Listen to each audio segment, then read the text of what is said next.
اعوذ باللہ من الشیطان الرجیم، بسم اللہ الرحمن الرحیم۔ السلام علیکم اسٹوڈنٹس، کیسے ہیں سب؟ امید کرتی ہوں سب ٹھیک ہوں گے۔ بچوں آج ہم اپنا اسلامیات کا کام سٹارٹ کریں گے۔ تو آج کا ہمارا عنوان ہے اسلامی اخوت، صفحہ نمبر ہے 70 اور 71۔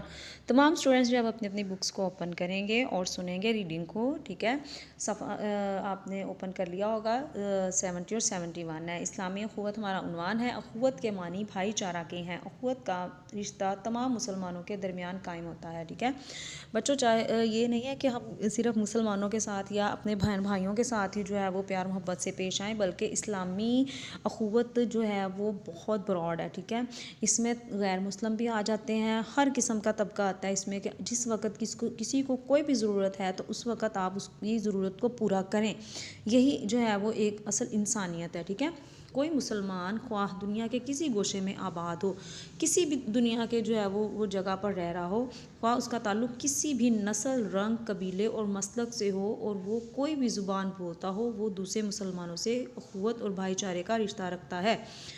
اچھا بچوں، یہاں پر یہ ہے کہ یہ نہیں ہے کہ ہم جو ہے بس مسلمانوں کے ساتھ ہی جو ہے وہ اسلامی ہمدردی دکھائیں یا ان کے ساتھ پیار محبت جتائیں، نو۔ کوئی بھی کسی بھی قبیلے سے کوئی تعلق رکھتا ہے، کوئی بھی اس کا مسلک ہے، ہم جو ہے وہ اس کے ساتھ ایک ہمارا اسلامی اخوت کا بھائی چارے کا رشتہ اس کے ساتھ ہمارا ہے، ٹھیک ہے؟ مسلمانوں کے باہمی بھائی چارے کے متعلق اللہ تعالیٰ کا فرمان ہے۔ اللہ تعالیٰ نے اب فرمایا ہے قرآن مجید میں، انما المؤمنون اخوات، ترجمہ ہے مومن آپس میں بھائی بھائی ہیں، ٹھیک ہے؟ ہم آپس میں ایک دوسرے کے بھائی ہیں، ٹھیک ہے؟ یہ قرآن پاک میں اللہ تعالیٰ نے فرمایا ہے۔ قرآن مجید میں اللہ تعالیٰ کا فرمان ہے کہ مومن مرد اور عورتیں آپس میں ایک دوسرے کے دوست اور ہمدرد ہیں، ٹھیک ہے بچوں؟ اس میں جو ہے وہ تمام مسلم امت آ جاتی ہے، ٹھیک ہے؟ تمام بلکہ لوگ آ جاتے ہیں اس میں، تو سب کا جو ہے وہ ایک دوسرے کے ساتھ ہمدردی کا اور دوستی کا تعلق ہے۔ تمام مسلمان رشتہ اخوت میں پروئے ہوئے ہیں۔ یہ رشتہ اتنا مضبوط ہے کہ اگر کوئی توڑنا بھی چاہے تو نہیں توڑ سکتا، ٹھیک ہے؟ کیونکہ یہ رشتہ اللہ تعالیٰ نے قائم کیا ہے، اس لیے کوئی اس کو توڑ نہیں سکتا۔ آگے ہے اخوت سیرت طیبہ کی روشنی میں۔ آپ صلی اللہ علیہ وسلم کی لائف میں جو ہوا تھا اس کے حوالے سے دیکھتے ہیں۔ نبی کریم صلی اللہ علیہ وسلم کی بعثت سے قبل اہل عرب ایک دوسرے کے خون کے پیاسے تھے، ٹھیک ہے؟ آپ صلی اللہ علیہ وسلم کے آنے سے پہلے جو ہے وہ وہاں پر لوگ اہل عرب جو ہے وہ ایک دوسرے کے ساتھ لڑائیاں جھگڑے کرتے تھے، قتل و غارت ہوتی تھی، ٹھیک ہے؟ آپ صلی اللہ علیہ وسلم کی تعلیمات کی بدولت وہ آپس میں بھائی بھائی بن گئے۔ آپ صلی اللہ علیہ وسلم نے ایسی تعلیمات ان کو دیں کہ وہ آپس میں پیار محبت سے رہنے لگے۔ جب مسلمان ہجرت کر کے مدینہ منورہ گئے تو آپ صلی اللہ علیہ وسلم نے انصار اور مہاجرین میں رشتہ اخوت قائم کیا۔ تو جب ہجرت کر کے آئے تھے تو اب تو ان کا آپس میں کوئی تعلق ہی نہیں تھا نا، تو لیکن آپ صلی اللہ علیہ وسلم نے بھائی چارے کا ان کو درس دیا، تو انہوں نے ایون کہ اپنی جائیداد، اپنا مال و دولت، سب کچھ اپنے جو ہے وہ اسلامی بھائی کو دے دیا تھا، ٹھیک ہے؟ تو اس میں یہ نہیں سوچا انہوں نے کہ یہ میرا کون سا سگا بھائی ہے، ٹھیک ہے؟ تو یہ ایک اسلامی اخوت کے رشتے کے تحت انہوں نے یہ سب کیا تھا۔ انصار نے اثار اور قربانی کا اعلیٰ نمونہ پیش کیا۔ اس بھائی چارے کی مثال دنیا میں کہیں نہیں ملتی، ٹھیک ہے؟ دنیا میں کہیں بھی چلے جائیں اس طرح کی مثال آج تک کسی نے قائم نہیں کی جو کہ یہ انصار اور مہاجرین کے درمیان میں ہوئی تھی۔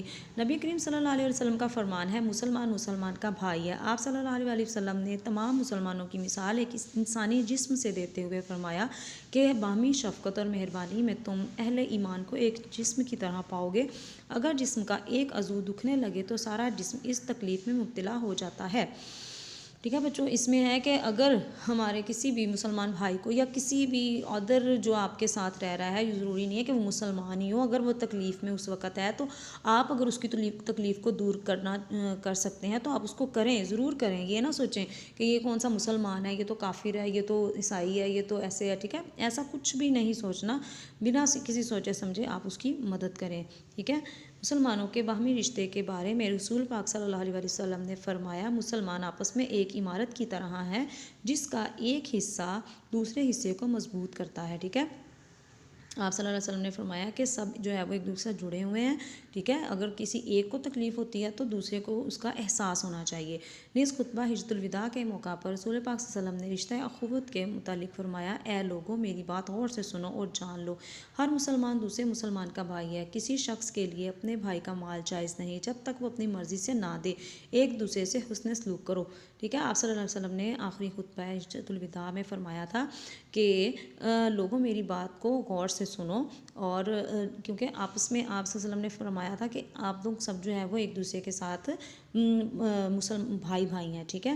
تو آپ صلی اللہ علیہ وسلم نے کہا کہ آپ لوگوں کا جو مال ہے اس پہ آپ تب تک جو ہے وہ اس کا مال جو ہے وہ آپ نہیں لے سکتے ہیں جب تک کہ آپ کا مسلمان بھائی آپ کو خود سے نہ دینا چاہے، ٹھیک ہے.